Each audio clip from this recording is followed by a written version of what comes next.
नमस्कार, जय हिंद दोस्तों। मैं आपका दोस्त शुभम गिरी आप सभी लोगों का हार्दिक स्वागत करता हूं अपने YouTube channel study with Shubham गिरी।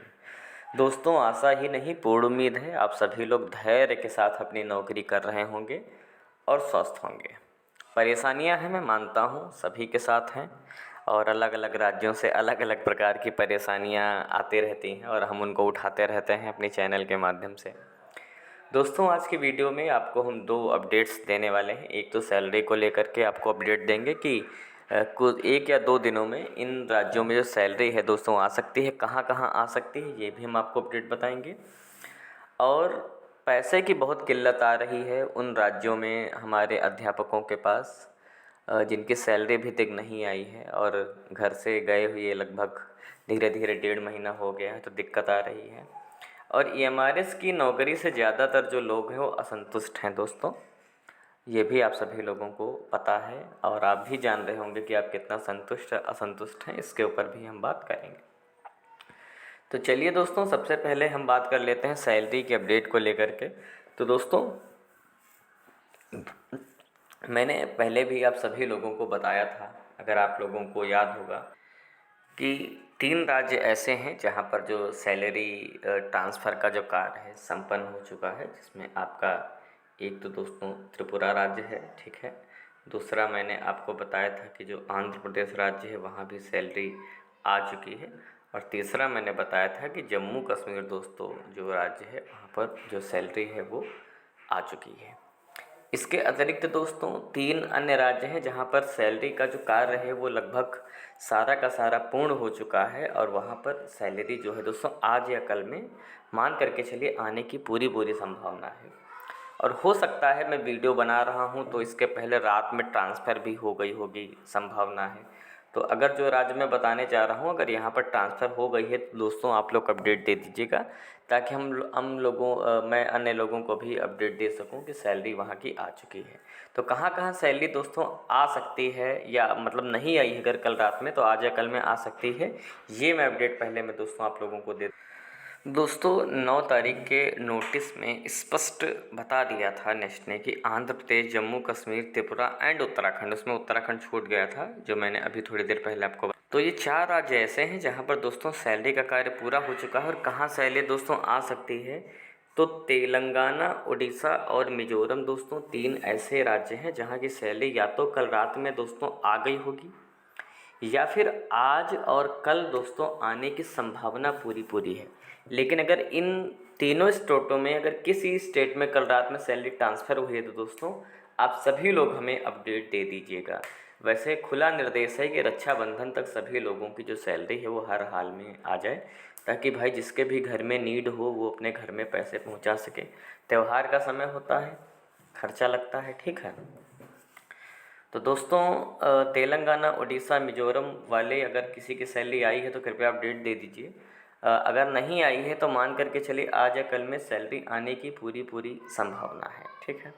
इसके अतिरिक्त अन्य राज्यों को निर्देश भी दे दिया गया है कि जल्दी से आप सभी लोग अपने कर्मचारियों का जो फॉर्म है उसको अप्रूव कराइए, ताकि अन्य राज्यों में भी जो सैलरी भेजने का जो कार्य है वो जल्दी से जल्दी दोस्तों संपन्न हो सके। तो दोस्तों चलिए, ये तो बात हो गई सैलरी की, अब आपको हम अन्य अपडेट भी दे देते हैं। दोस्तों एक बहुत बड़ी समस्या उन कर्मचारियों को आ रही है जहां अभी तक दोस्तों जो आपकी सैलरी है वो नहीं आई है, ठीक है। सैलरी नहीं आने के कारण भाई एक सीमित मात्रा में ही आप लोग पैसे लेकर के अपने स्कूल में गए थे, और मेरे ख्याल से कि 15 जून के आसपास आप सभी लोग, कुछ लोग निकले, कुछ लोग 20 जून, 22 जून, यानी अलग अलग डेट में, यानी कि देखा जाए तो जून के मंथ में आप सभी लोग जो है कुछ पैसे लेकर के अपने घर से निकले थे। और कुछ लोग तो उधार लेकर के भी गए कि सैलरी आएगी तब वापस करेंगे। उधार वाले भी कहने लगे भाई सैलरी तो आपकी आई नहीं, हमें पैसे दीजिए। त्यौहार का भी समय आ रहा है, घर वाले भी उम्मीद लगा कर के बैठे हैं कि भैया की सैलरी आएगी तो घर भेजेंगे।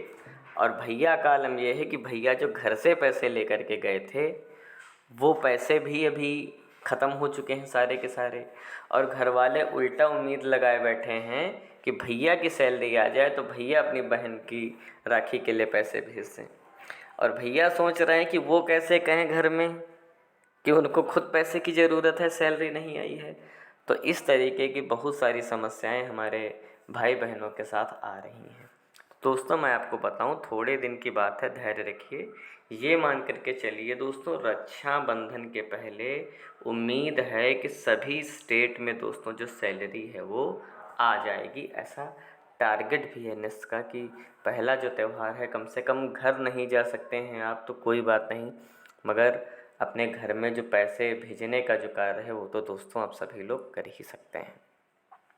तो ये तो बात हो गई दोस्तों सैलरी ना आने की वजह से, और मैंने आप लोगों का मुद्दा भी उठा दिया है आप लोगों के कहने से।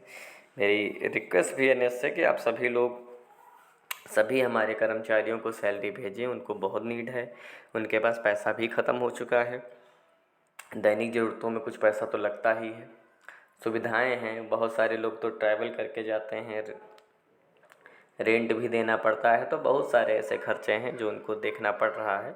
तो मेरा नियत से निवेदन है कि जल्दी से जल्दी आप जो है सैलरी जो भेजने का कार्य है वो करें। इसके बाद दोस्तों एक और जो सबसे बड़ी बात देखने को आ रही है कि जो EMRS के कर्मचारी हैं वो इस जॉब से असंतुष्ट हैं और उनको बहुत ज़्यादा संतुष्टि नहीं मिल रही है, जिसके कारण ऐसा सुनने में आ रहा है कि कुछ लोगों ने रिज़ाइन भी दे दिया है, कुछ लोगों ने अपना त्यागपत्र भी दोस्तों दे दिया है, और कुछ लोग त्यागपत्र देने की तैयारी में भी हैं। तो दोस्तों मैं तो आपसे यही कहूँगा कि जितना धैर्य के साथ आप नौकरी कर सकते हैं करिए। शुरू में मानता हूँ थोड़ी थोड़ी परेशानी सबको होती है, स्टार्टिंग में कहीं भी जाइए, नया जूता आप लाते हैं पैर में पहनने के लिए, थोड़े दिन तो जूता भी वो पैर को काटता है, मगर बाद में वही जूता आपके पैर को आराम देता है ना, और आप उसे संतुष्ट हो जाते हैं। तो यही दोस्तों नौकरी में भी होता है, या कोई नया काम आप करते हैं तो शुरू शुरू में बहुत सारी दिक्कतें आती हैं और इन दिक्कतों का सामना करना पड़ता है। EMRS में भी करना इसलिए ज़्यादा पड़ रहा है, थोड़ा सा जितने भी स्कूल हैं इंटीरियर इलाकों में होने के कारण आपको इंटीरियर इलाकों में रहना पड़ रहा है, रहने से संबंधित परेशानियां हैं, आने जाने से संबंधित, खाने पीने से संबंधित। तो स्टार्टिंग में परेशानियां हैं, धीरे धीरे परेशानियां दूर होंगी। और दोस्तों हम तो लगातार आपकी परेशानियों को उठाते रहते हैं, लाते रहते हैं समाज के समक्ष कि आपको कौन कौन सी दिक्कतें हो रही हैं, ताकि जो लोग बाद में जॉब करने के लिए जाएं कम से कम मेंटल टफ हो करके जाएं, तैयार हो करके जाएं कि मानसिक रूप से उन्हें इन परेशानियों का सामना जो है दोस्तों वो करना पड़ सकता है। दोस्तों अगर आप हमारे चैनल से नियमित रूप से जुड़े हैं और नियमित रूप से अगर आप हमारी वीडियो को देखते हैं तो आपको क्लियरली पता होगा कि हम इस भर्ती की शुरुआत से आपके साथ जुड़े हुए हैं और कंधे से कंधा मिलाकर चल रहे हैं। आपकी हर परेशानी में सबसे पहले अगर कोई खड़ा होता है तो study with Shubham Giri channel खड़ा होता है। सबसे पहले हम आपकी आवाज़ को उठाते हैं और आपकी बात को कहते हैं, आपकी परेशानियों को सामने लाते हैं, और जहाँ सपोर्ट करने की बात होती है दोस्तों वहाँ पर सपोर्ट भी आपका पूरा करते हैं। दोस्तों ऐसी ही आशा हम आपसे भी रखते हैं कि जैसे हम आपके साथ जुड़े हैं आप भी हमारे साथ आगे भी जुड़े रहेंगे। और अगर अभी तक आप हमारे चैनल पर नए और सब्सक्राइब नहीं किया है तो प्लीज़ ज़रूर हमारे चैनल को सब्सक्राइब करिएगा और बेल आइकन को ज़रूर प्रेस करिएगा ताकि मेरे आने वाली सारी वीडियोस की नोटिफिकेशन आपको मिलती रहे। तो आज की वीडियो में दोस्तों बस इतना ही रखते हैं। जैसे ही कोई नई खबर आएगी हम तुरंत उपस्थित हो जाएंगे आपके समक्ष वो नई वीडियो लेकर के। तब तक अपना ख्याल रखिएगा और मेरे साथ बोलिए जय हिंद, जय भारत।